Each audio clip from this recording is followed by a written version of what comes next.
Саламатсыздар ма оқушылар? Сіздер ең қызықты да маңызды ғылым саласы математиканың негіздерін оқуды жалғастырасыздар. Математиканы оқи отырып сіздер талдауды, ойлауды, әртүрлі есептердің шешімін тиімді есептеуді үйренесіздер. Олай болса, оқушылар, сіздерге математиканың құпиясын ашуда жеңіс тілеймін. Бүгінгі сабағымыздың тақырыбы натурал сандар және нөл.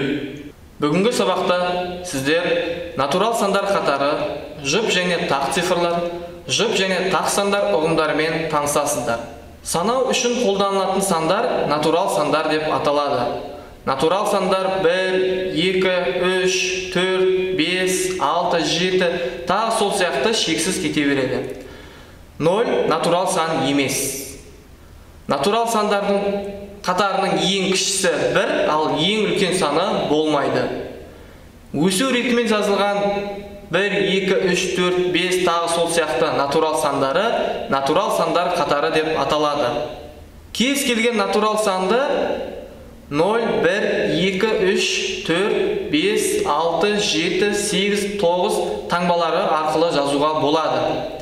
Натурал сандарды жазу үшін қолданылатын таңбалар цифрлар деп аталады. 0, 2, 4, 6, 8 цифрлары жұп цифрлар деп аталады. Ал 1, 3, 5, 7, 9 цифрлары тақ цифрлар деп аталады. Соңғы цифры 0, 2, 4, 6 және 8 цифрларымен аяқталатын сан жұп сан деп аталады. Мысалы, 24, 302, 1250. Себебі бұл сандардың соңғы цифры жұп цифр.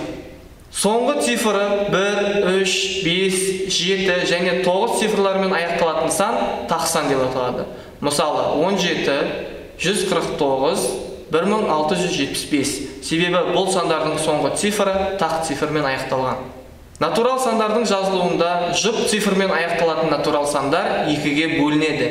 Яғни 2-ге бөлінетін сандарды жұп сандар, ал 2-ге бөлінбейтін сандарды тақ сандар деп те атаймыз.